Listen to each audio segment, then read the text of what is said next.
part of what makes Iceland so epic is the driving is just what you get to see. And this was one of those roads that we were happy we went down.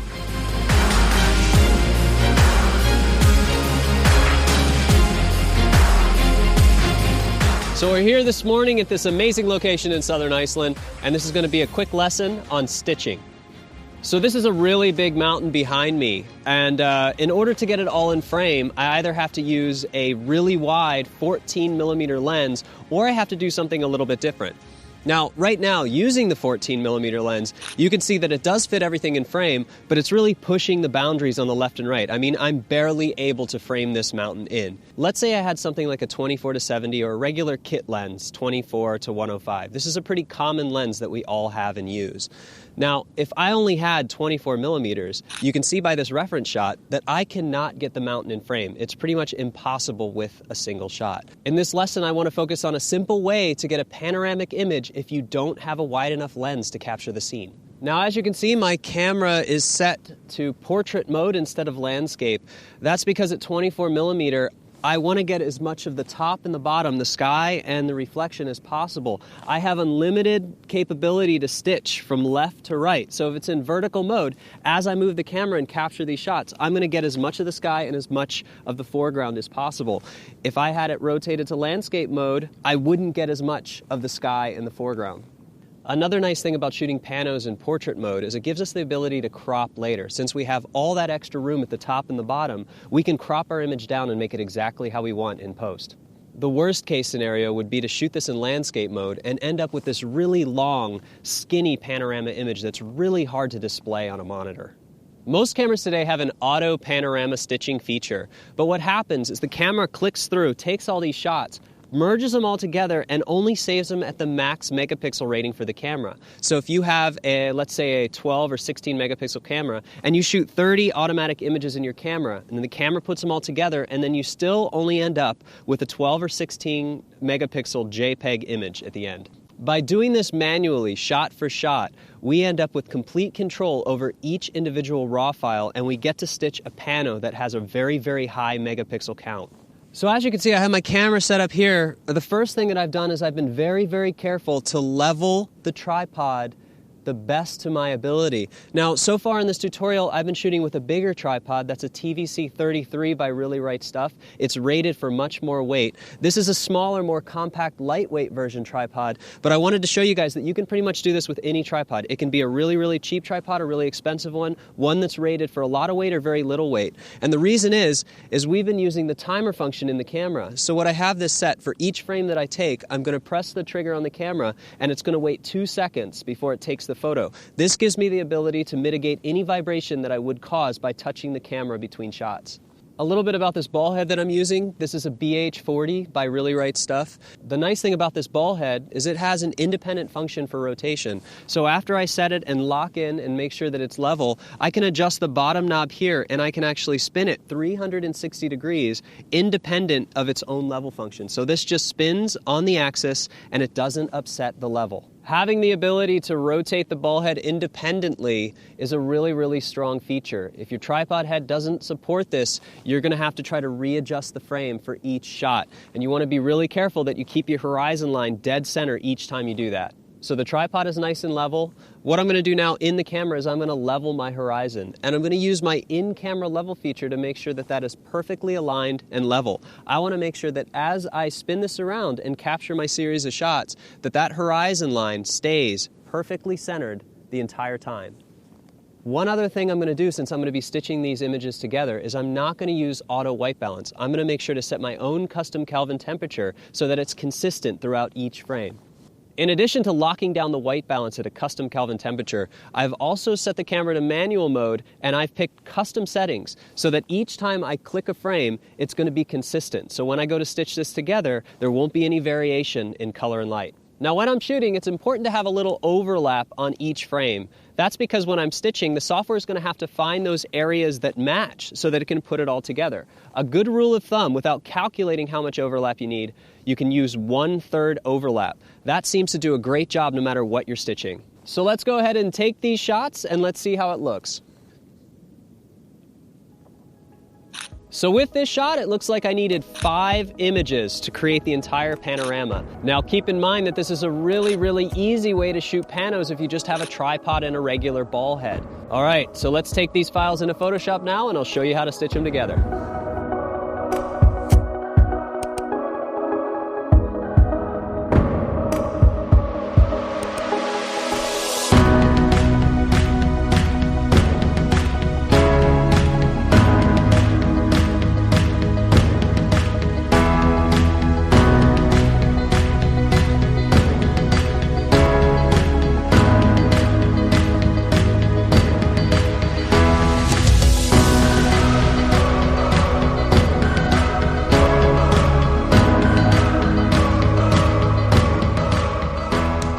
So here we are, lesson 4. You guys remember Vesturhorn Mountain, where I showed you guys how to shoot and prepare to stitch a panoramic image. But let's take a look at some images before we get started.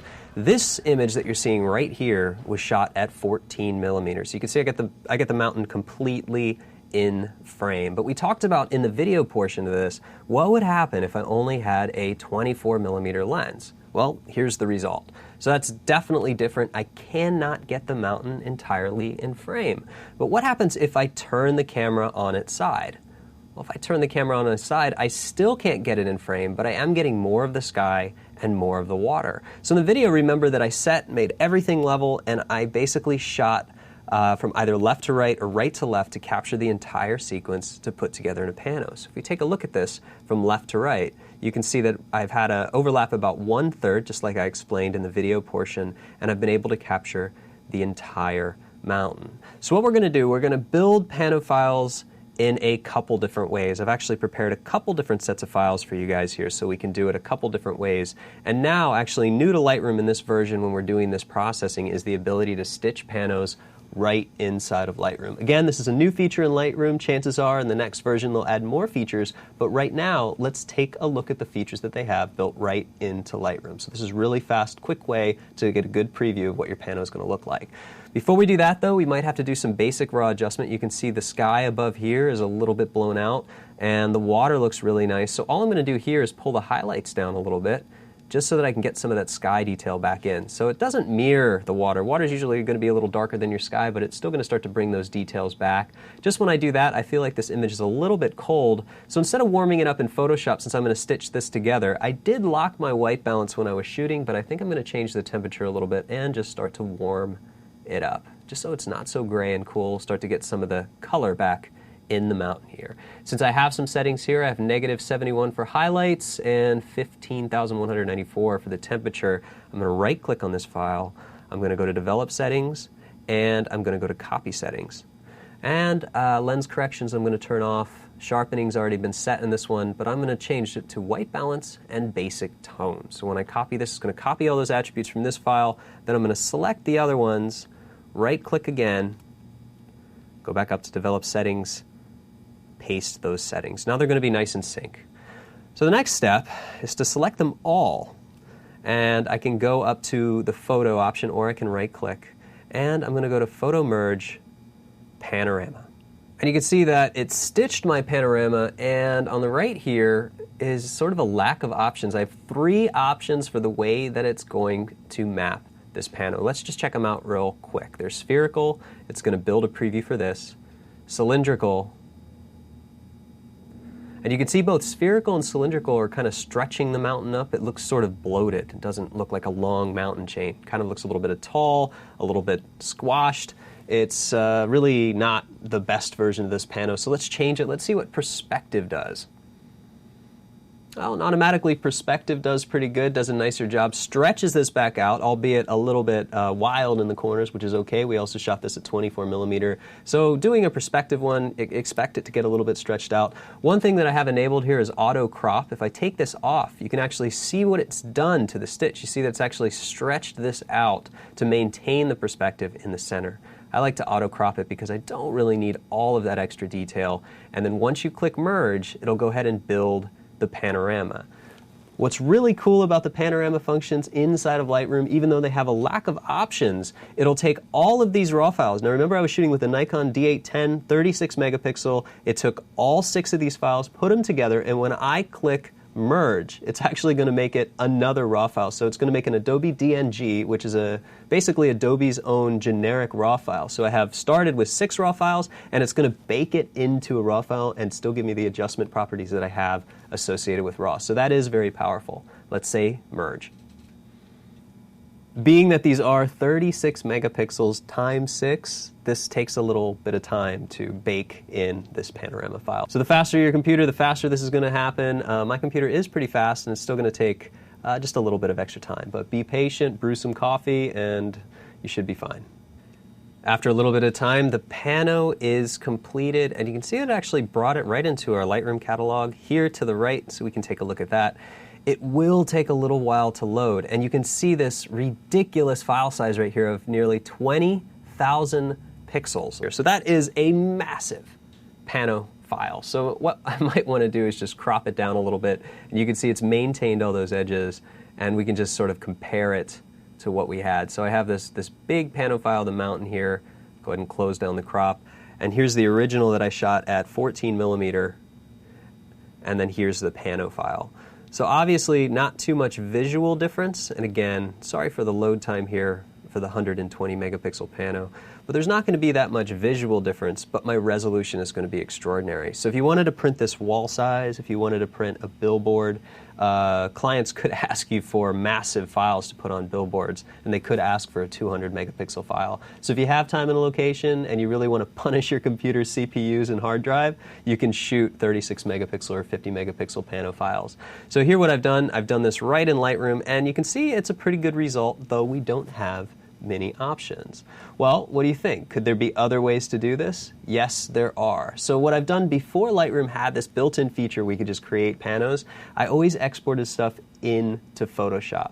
Now, being that I can export it into Photoshop also gives me the possibility to shrink these down a little bit. So if I wanted to create a full-size pano, I could just select these, and see I've prepared another pano file for us to look at here, which has some nice foreground elements.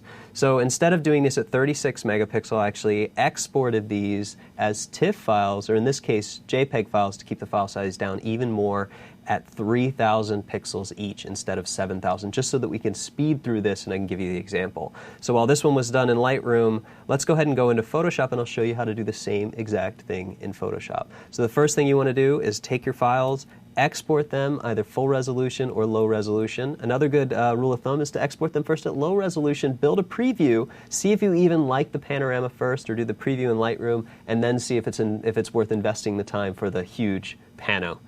Because it's not just time creating it, it's then time editing it, saving it, and everything else. So I've already prepared these files, so I'm going to go into Photoshop real quick. And the way to do panos in Photoshop is to go to File, Automate, Photo Merge. And it's going to ask me which files I want to bring in. On the left, it's going to ask me how I want to do the mapping here. But I'm going to say Browse. And I've already selected these. They're inside of the folder. They're inside of the project folder. You'll see a Pano Files folder, so you can go ahead and try the ones that I've already exported. Hit Open, and blend them together. That should automatically be checked, and we'll just say OK, and we'll run through this process. Let's take a look at the result inside of Photoshop. And it actually did a pretty good job. The mountain's a little bit compressed. That's okay. Again, Photoshop, it's a little bit better than Lightroom in that you have more options, but there's still very limited preview options. There's some advanced pano software that I use as well, a couple different pieces of software, but this is an easy way to get started. In tutorial number 2 that we're going to be releasing, I'm actually going to be using some of those pieces of software to show you the more robust tool set that you have and the more advanced preview options and distortion removal and different things like that. But 9 times out of 10, if you just want to shoot a quick pano without a gimbal or without anything complex, just a ball head tripod or any kind of independently rotating rig, this is going to work and you're going to be 100% fine. So inside of Photoshop, let's take a look. You can see that each one's come in on a layer, and some of them have really funny masks. You can see that this one here is just this little piece, and then for some reason it's only taking these tiny little pieces from this. I'm never sure why or exactly how the reasoning is behind this and the way it masks. The nice thing is in Photoshop is it usually is pretty seamless. So the next thing that I'd want to do is crop this, and again I'm just going to clear the cropping. I'm just going to crop it down. I just kind of want to see what we have here. get rid of the boundaries, the edge, crop this down, and crop this down. Inside of the crop, there's one option that I want to show you guys, that's delete cropped pixels. If I leave this off and hit enter, all of that data is still going to be there. I could crop again, stretch this out, and it would come back just in case I want to change my mind. If I don't want to change my mind, I can say delete cropped pixels, hit enter, and then it's going to delete those edges that are outside of the crop. And the benefit of this is that it'll also delete them and keep the file size down, which is very important. In this case, I don't need all these layers. If I select them all, I can do a Command E for merge all, and then I'm going to get my pano file. So that's basically the intro to creating panoramic files when you're in the field. And remember, these were shot at 24mm vertical mode, so you want that in portrait mode so you can capture more of the sky with a 1/3 overlap. Shoot them all in sequence, lock all your settings just like we did in the video portion, and then you can either do it in Lightroom or Photoshop, depending on which one you liked the best. As you can see, pano files, pretty fun to work with, pretty easy to set up, but on the negative side, very cumbersome. 110, 125 megapixels will make my computer bust into tears and probably bleed out of the keyboard. So we're not going to do that together. Instead, for this lesson, I want to concentrate on showing you guys actually how to make black and white imagery, but for that, we're going to switch back to a single RAW. So here we are back in Lightroom, and you can see we have these pano files. We have this new pano file that we created that's just obnoxiously large, and I have a single RAW. And this is a really simple scene, so I just want to do a couple things to it first. Again, those standard things, pulling the highlights down so we can get some of the definition back into the sky. May pull the exposure down a little bit, and this should become second nature to you guys now. Pull up the shadows just to get more of a balanced scene, so I have all these details that I can play around with here. Might even want to pull the whites down just a little bit. Now, there are a few ways to convert things into black and white. So here I'm going to walk you guys through a few different ways that you can start creating black and white imagery. The first one is really simple. This should be a no-brainer. The first thing, the easiest thing that you could possibly do is inside of Lightroom, you could take the saturation all the way down to -100. And when you do that, you have a very flat black and white result. Congratulations. Now you've created a black and white image. But how do we make it even more interesting? Well, thankfully, there's some better tools that we can use. And one of those tools is actually built right into Lightroom. So I'm going to change that back. I'm going to reset that saturation, just put it back to 0 because I don't really want to do it that way. Instead, I'm going to slide down. And I have these options down here. I have hue, saturation, lightness sliders, color, and this is where saturation can be changed. But I also have this one, B and W. And if I click on that, it's going to convert everything into black and white. But check this out. These are the default settings here. It creates this really nice S-curve. But this is going to give me individual control over the luminance of each channel. So think about the way that this looked like to begin with before I changed it. We have mostly gray. We have mostly gray. We have a little bit of orange, and we have some blue in the sky. And then check out this grass here. See how that's more of an orange-red color? Let's go back to B and W. What if I change that a little bit? What if I wanted to change this and make it more dynamic? Well, what if I wanted to bring these grass values up? I could do that simply by changing the yellow. If I start to change the yellow, you can see how that becomes more bright. And if I change the red and the orange, you can see now I'm pulling more highlight details out of this area and more highlight details around here.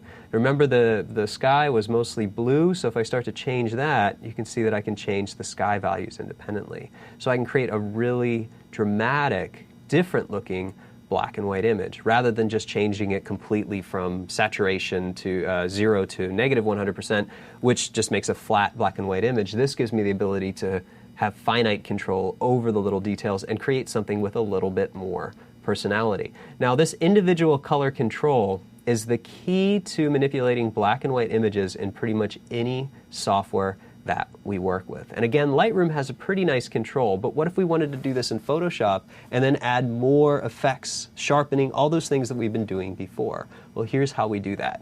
First thing that I'm going to do is turn the B&W off, and I'm going to export this into Photoshop just like we've been doing. So again, I'm going to go export. I'm going to make sure my settings haven't changed. PSD, Pro Photo, into my temp directory, open in Photoshop, and I'm going to hit export.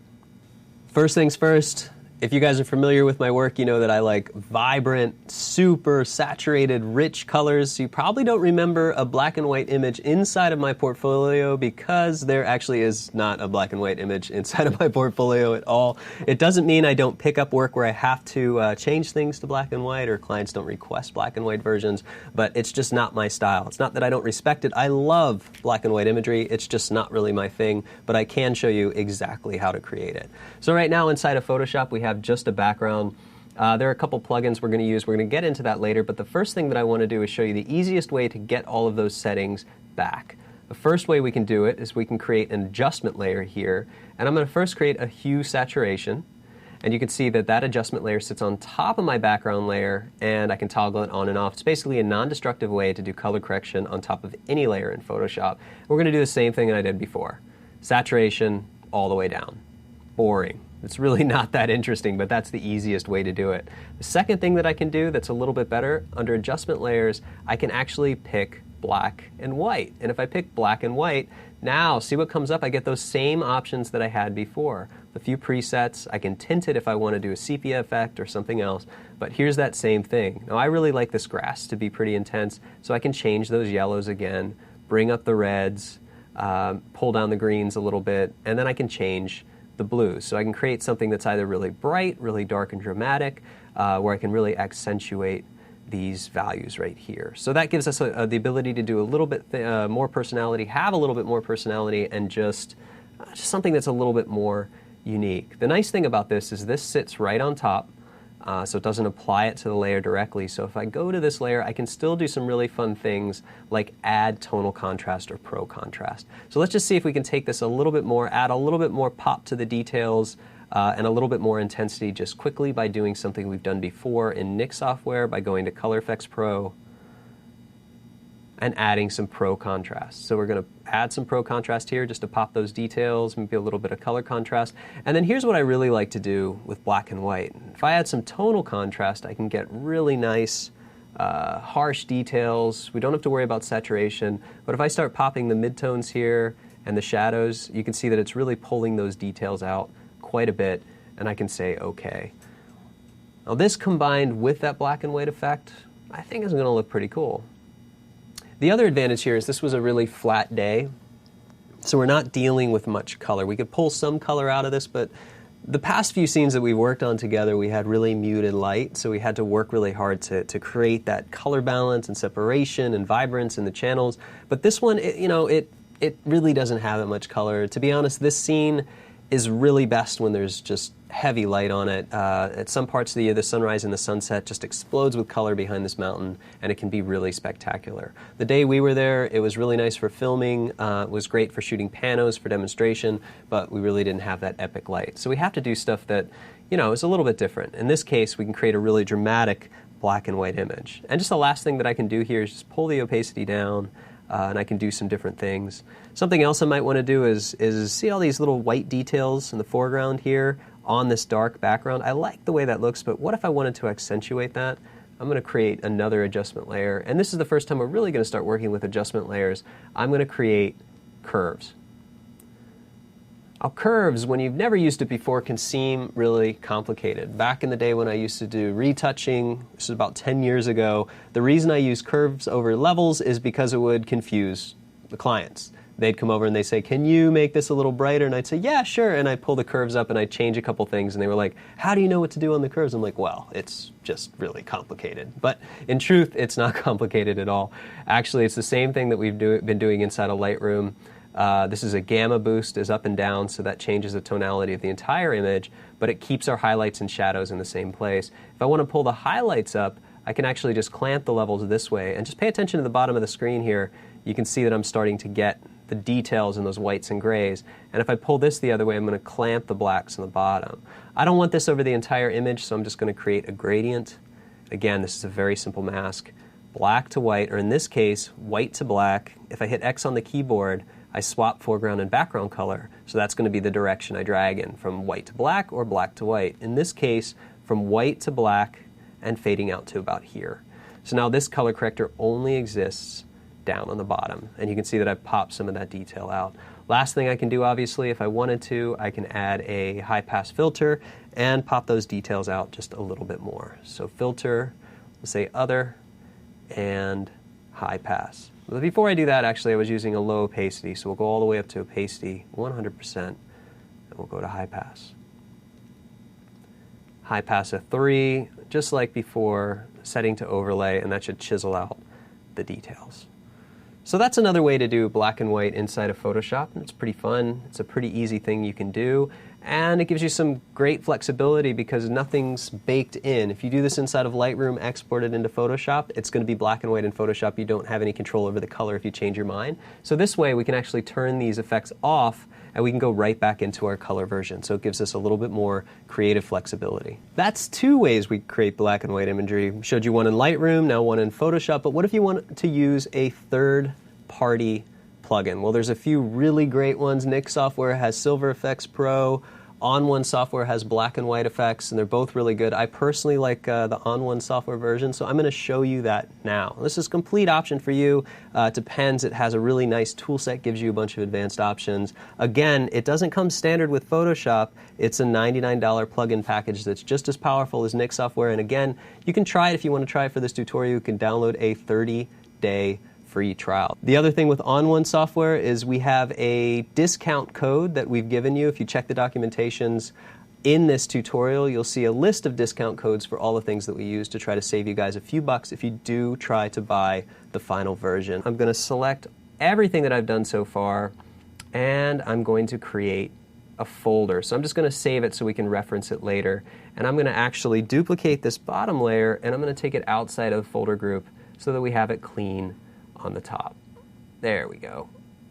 So that way I can just reference back and forth to what we created before inside of Photoshop. Now, On1 software is a little bit different. It's not actually in the filters. It's over here just like we did with the Pano stuff. It's actually going to be under Automate, and under Automate we can say Perfect Black and White Suite, BW Suite 9. On1 Perfect Effects, again, it's a suite of a bunch of different filters. Black and white is just one of the modules that you get for the whole price of the complete thing. It does everything that Nik software does all the detail, the tonal contrast, color contrast. It also has layers, has more robust editing features, and can be run as a standalone if you don't even want to go into Photoshop. It's pretty powerful, has a great browser. I really can't say too many good things about this software. It's really nice to have, but this is a really powerful piece too. And the nice thing is, if you look here on the left, I typically do not use presets. I like to build everything on my own, but if you saw something here that you really liked, a really contrasty image or something that's really light, washed out, or even a sepia tone, well, this one's called Wall Street for some reason, still looks pretty cool, you can start with one of those and then tweak accordingly. But basically, inside of the software here, the first thing you'll see is brightness, contrast, highlight, shadows, and blacks and whites. So before we do any of the black and white control for the color channels, we can actually change and manipulate the brightness contrast of the image a little bit just to get something more that we like. And again, pulling the highlights is going to do a similar thing that we do recovering in RAW, and the shadows is just going to bump the shadows a little bit, and blacks and whites is actually going to clip the black and white values. And detail is something that's really nice. I'm just going to crank this up a lot so you can see what's happening. That's basically taking place of our tonal contrast Nik software. So it's doing a nice global detail enhancement. Once you have your settings that you like here, we can go down, we can do the same thing that we did. Again, I'm really favoring changing the reds and yellows here and pulling some of the greens up. And then in this case, I'm not actually going to pull down the blues, I'm going to pull them up a little bit just to offset the mountain. So it's kind of nice. You can hit the auto button and see what happens, but I recommend doing it all manually or starting with one of the presets. There's a bunch of other things that we can do. There's toner, vignettes, borders, sharpening, glows, all sorts of different things that we can do here. So if I selected sharpening, for example, I could actually go in here, and I'll go ahead and turn on sharpening. And under sharpening, you can see that I have a progressive sharpening. I can actually turn the amount up, and I'll get the same thing that I would with a high pass filter. Change the details, different things like that. All sorts of different options to play with, but just at the very basic, we're able to get a pretty cool result. As soon as you like the result that you get, you click apply, and it's going to bring in a new layer into Photoshop. Back in Photoshop, with the On1 effect all applied, I'll delete this layer, and I just want to show you guys Here, I'm going to take these color corrections off, leave the black and white here. Basically, here's what I got inside of Photoshop, which is a little bit more dramatic, and then here's what I got inside of On1. And at this point, I could take the On1 software, add more color effects, add more adjustment layers, and basically make it my own style. We've been working so much on enhancing the color and bringing out the details and the lighting and everything like that. I just wanted to take a quick break from that, show you guys, one, how to stitch panos, and two, the black and white workflow. Now bear in mind, any of the stuff that we've done so far would also work as black and white imagery, and I know some of you guys really love black and whites and you want that for your portfolio. So with this whole series, the reason I'm giving the raw files to you guys is so that you can learn from me, you can learn my complete workflow, but you can also have files to practice on before you go into the field yourself. So feel free to experiment, feel free to do black and white, sepia tone, whatever you want, basically, however you want to develop your own style. But that basically wraps it up for this lesson. Next time we're going to get back into using those high color contrasts, and we're going to start getting into some very basic exposure blending.